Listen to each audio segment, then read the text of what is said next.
Hey guys, how's it going? Today we're in the greenhouse getting ready to pot up some dahlia tubers. I'm a total sucker. I've got a ton in storage. We'll check on those today as well. I'll show you how they're doing. But Erin and I were out and about and I saw these beautiful dahlia tubers. And I had to get one bag of each type. Isn't that gorgeous? Just to try. And I know it's very early to be doing this sort of project, but now that we have heat in this greenhouse, I'm wanting to experiment just to see what we can get away with. Couple different methods of starting your dahlia tubers early. First off, you need soil temperatures of at least 60 degrees Fahrenheit or higher. So like today, I'm gonna pot them here in the greenhouse. We don't keep it at a steady 60 in here yet, but I'll pot them out here today, move them into the studio where it's 70 degrees plus in there usually. I'll get them to all germinate and then we will kick the heat up in here a little bit, like 65-ish, 65, 70, and we'll let them grow on in here where they can receive tons of natural light. That's the other thing. If you are going to be growing these on early, then you do need a proper source of light in order to be healthy. So the methods, you can pot them up like this. I'm using used nursery containers, kind of potting them how you would normally plant them outside, covering the whole tuber, you know, one tuber or one clump of tubers per pot. So I'm hoping for one nice plant out of each pot. Or you can do what's called pre-sprouting, and you can line them up. So you put a little soil at the bottom of a tray, line your tubers just side by side, laying them on their sides, and you keep the eye exposed though, which I'll show you the anatomy of a dahlia tuber here in a second. You keep the eye exposed and only cover the body of the tuber with a little bit more soil, lightly water them, and they will sprout pretty quickly in warm temperatures that way. That way you can see which ones are viable or not. But I feel like in that case, like it's a good way to sprout a ton of them with not taking up as much space. But then, you know, starting this early, I would have to go ahead and then pot them up into something anyway. So I figure I'm skipping a step by just potting them normally to begin with. All right, so let's get into one of these bags and I'll show you what a tuber looks like. I spread several of them out here just so you could see how different tubers can look. I mean, on the same clump here, you have a tuber that's long and more slender and one that's really short and round, like that. And sometimes when you buy them, they'll come in a clump like this where there are several tubers, which this could be divided. We will do a video later on when we take all of our dahlia tubers out of storage and show you how we divide them. The most important thing is just to make sure that all three components of your tuber are intact. So the body right here, which is the more bulbous part. So like on this one, this is the body. On this one, it's the round part right here. And then the neck also needs to be intact, which is where it slenders down right before it attaches to the rest of the clump. And the necks are really fragile. You have to be very careful with those. It's very easy to break them. And then they do need an eye or a growth point, which is usually found right above the neck. And it's usually more of a swollen, kind of raised area. You get better at finding them as you handle more dahlias, but it's right here. That's where the growth point is. So as long as you have those three parts, you'll see some growth. And then as an example of one that's not viable, you'll see the body of the tuber right here. You come up, then it got broken off at the neck right here, and there's no growth point up there. So this one you wouldn't get anything out of. And then for those of you who just want to see how we pot up a dahlia tuber, I'll do one container right now real quick, and then we're going to run into the root cellar and grab 14 more of the ones I'm storing because I've got 30 pots here. I want to get 30 going. I've got 16 sitting here, so anyway, let's pot one up. I'm using the organic potting mix with a little bit of starter fertilizer mixed in. All right, so here's a close look. This is a used gallon-sized nursery container. I'm gonna put a little bit of potting soil at the bottom, a little sprinkle of starter fertilizer, kind of mix that in. Here's our clump of tubers that we're gonna nest right on top of the potting soil. And if you're planting a clump like this, you wanna make sure that the eyes or the growth points are facing up, which this is last year's stock, so that's a good indicator as to which direction to plant it. If you have a single tuber, you can just lay it on its side if you need to, just to make sure that that growth point is facing up. Then we're gonna fill in all the rest of the way with potting soil. This soil was frozen a few days ago. It's thawed out and warmer now, but it's still really wet. So I'm actually not going to even water these in today. I don't want to introduce too much moisture. Okay, just like that. So the top of the clump of tubers is probably 2 inches below the soil surface there. It's perfect. That's how we plant them outside. So there's really not a lot to this process. It is important to label them. So before I plant any more, I'm going to go grab labels as well as the rest of the tubers. But like I said, if you're dealing with wet potting soil like I am today, dahlia tubers don't like to sit in a ton of water. So I'm not going to even water these in because I feel like there's enough moisture in that soil. If you're dealing with regular potting soil that's nice and dry, you do want to water them in lightly. Also, when you're potting them up like this, they don't need light until you start to see them germinate. You start to see leafy growth up above the soil surface. At that point, it's important to get them under a good source of light. And that's the point where we will kick the heat up in here and we'll move them out here so that they can get all day long light. Let's run to the barn and check on our dahlia tubers and get some labels. And can you believe that we're planting dahlia tubers when it looks like this outside still? So here we are at the root cellar. It's currently 42 degrees, 43, and 52% humidity. We've got a lot going on in here still. So in this corner we have onions, which are storing beautifully, like beautifully. No softness, no sprouting. So onions, garlic, dried chili peppers. There are potatoes down in these baskets. We've got squash right here, which, boy, I need to be better about going through some of these. I don't know why we haven't. More garlic up in that basket. And then on this side, we have sunflower seeds. We have garlic in here, apple cider, sweet potatoes. Let's see, I don't think we have very many sweet potatoes left, but yeah, you can see them in there. Ranunculus and anemone corms in those containers and in here. I'm going to be pre-sprouting and growing some of these on early as well. So you'll probably see that like soon. And then carrots and beets down here. The only crate along the back here that's not dahlias is this one, which is potatoes. Yeah, which have started to sprout a little bit. The rest of these, the box, the crates, all of this is dahlias.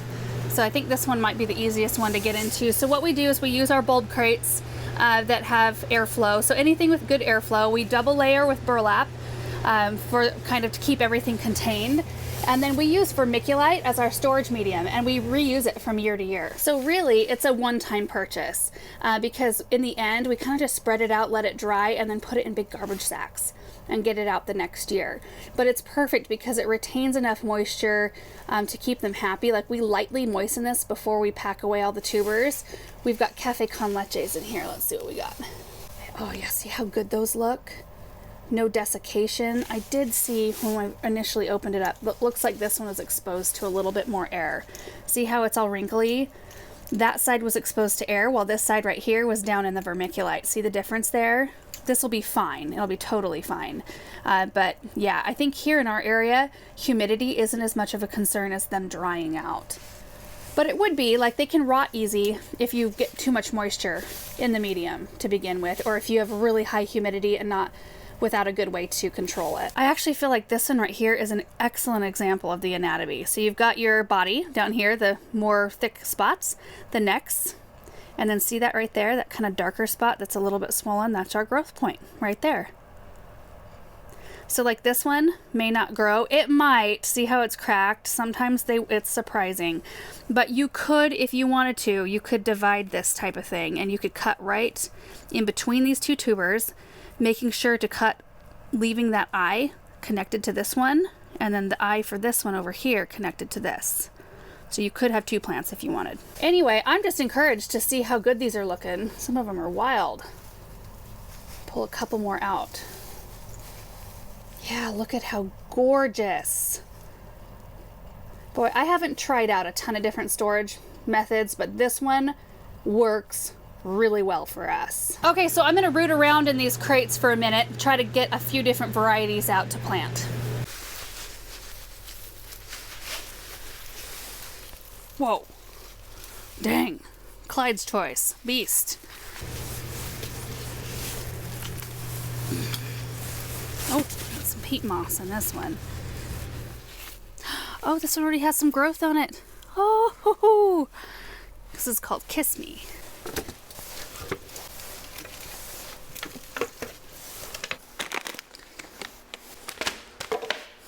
I am just so encouraged by how wonderful these look. They're beautiful. Kind of makes these look sad. And you know, all of them come out of the ground a little bit different. I did grab some cafe au laits here, which typically are a little bit harder to store. They want to dry out more than the others.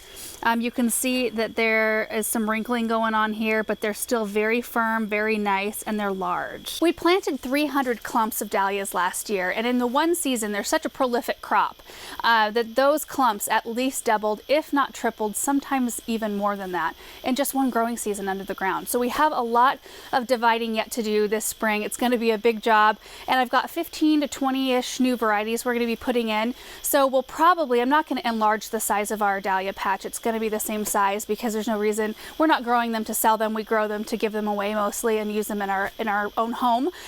So I will be not getting rid of any varieties, but I'll probably grow less of some varieties. I have a ton of white, a lot of big dinner plate whites, which are beautiful, but I don't need a ton of them. So I'll probably pare that down in order to make room for some new varieties. It'll be like that every year, I think. So I've got 3, 6, 9, 12, 13, 14, which is what I needed, I think. I'm gonna have to divide one clump today because this won't fit down in our gallon-sized container. So I'm gonna go grab some clippers and we'll get this one cut in half. So I'll go twos. Okay, so I'm just inspecting this clump right here to see where the cut might be best made. I see there's already an eye right here kind of growing on. So sometimes you have to sacrifice some of the tubers in order to get what you need out of here. So here we go.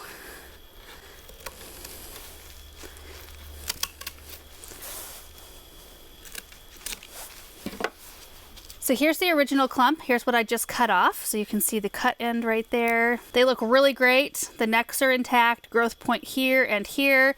So this is perfect. Let's see where else. This was just such a large clump. There we go.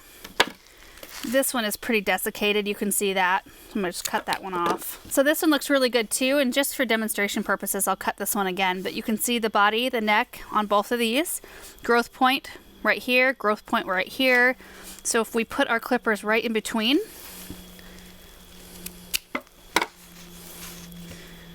there we go. Sometimes when you buy them, you'll get them like this, just a single tuber, which is totally fine. And then this one, you could cut here. Body, neck, growth point. Body, this one doesn't have much of a neck, but you can see a growth point here, and then there's a growth point in here. So that one clump turned into 5 plants. We'll do that again when we actually do our dividing video. We'll get some really good close-up shots so you can really see some of the detail. I know it can be super frustrating and intimidating to cut apart your tubers that you've worked hard to get. So anyway, that'll happen a little bit later.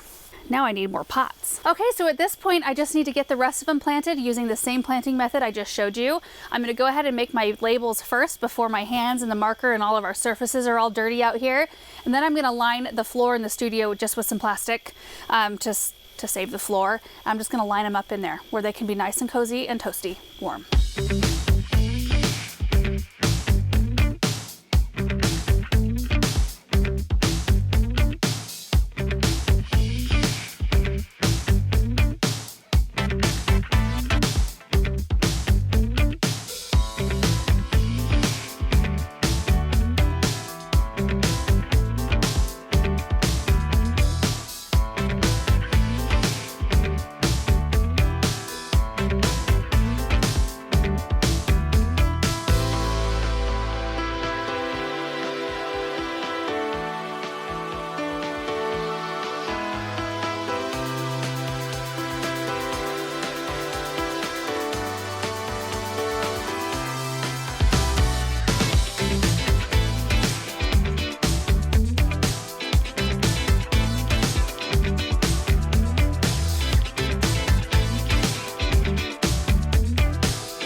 Here they are, all 30 of them. Isn't that exciting? So we'll be back in here doing this exact same thing in a month and a half or so. So we're a little bit more on a regular time schedule. But I do think I'm gonna water these in. See how this one is kind of dry? The first bag of soil was fairly wet, but the rest was normal. So I thought, well, I'll pop them on this table, water them lightly just to get the soil settled, make sure they all have moisture, and then we'll move them into the studio. You know, while we're at it, I'm gonna show you the lettuce and spinach that we seeded in here not long ago. Also, it took 2 cubic feet of soil on the dot to do all 30 of these containers. Right there, those are my empty bags. 2 1 cubic foot bags. So right here in this raised bed, you can see a little bit of green. Isn't that exciting? So we've got spinach in this third, we have a lettuce variety in this third, and then a lettuce variety in this third, which I don't see any action. I'm assuming that since this one's up, this one should be up. It was a really old packet of seeds, and I just thought, yeah, this is an experiment anyway, so we'll try it. So I'm gonna get another variety of lettuce out here and get it planted because these are gorgeous, and it's plenty warm in here to get them up, and I don't cover them or anything. They're just growing like this on their own. We can look at what temperature it is right now. So we have it set to 50 in the day. Right now it's up to 55. Typically, even though we have it set at 50, it goes up to about 60 every day, even though our temperatures outside are in the low 30s actually. That's our high. So that's really exciting. So let's get these watered and put in the studio.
All tucked in.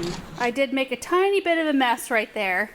I'm gonna wait till it dries to vacuum it up. Well, this is gonna just be a really fun experiment. I can't wait to share with you guys what happens. So they're just gonna hang out in here in the heat until we see germination. It probably will be a couple of weeks before we see any growth. So I did water them in today. I probably won't hit them with water until we start seeing some growth, and that's what we do when they're outside. You know, we plant the tubers, water them in, and then turn on our drip once we start seeing them pop through the soil. So I'm going to treat them exactly the same way. If I see anything looking particularly dry, I'll give it a little touch of water, but not a lot, like not enough to run out the bottom of the can. I did put plastic down to protect our floor, so everything should be good there. But the reason why I have them in here as opposed to just leaving them out in the greenhouse, because we do have heat out there, but I don't want to keep it 20 degrees warmer than we have it currently.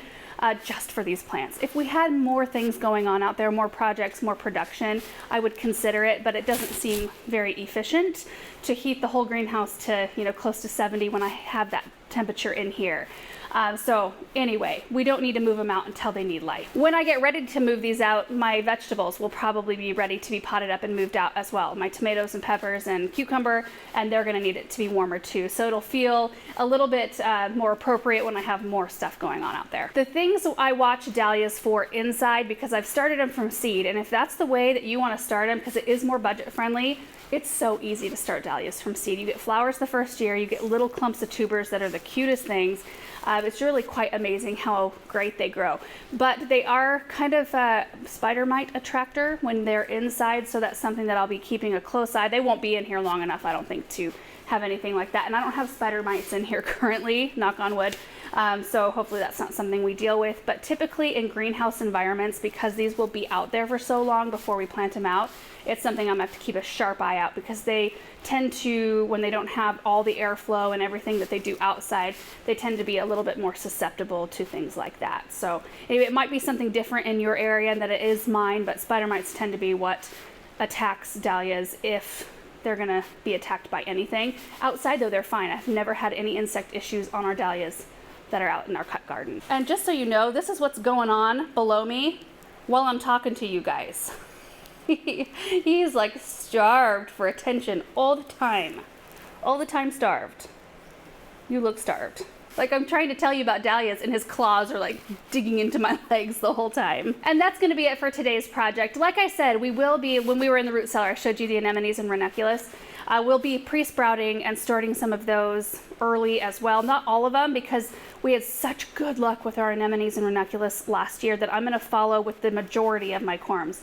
I'm gonna follow the exact schedule I did last year because they were so gorgeous. But I would like to try to eke out a few early blooms if we can do that. So we're gonna give that a try as well. So we'll probably be doing that in the next few days. The process is, well, it's not similar to what we did today, so it'll be different. If you are wanting to start dahlias early, potting them up like I am, or even the pre-sprouting process, unless you have a really good area with heat and high light, I probably wouldn't start them until a little bit later. So 4 to 6 weeks before your average last frost. For us, that would be March, so I am early.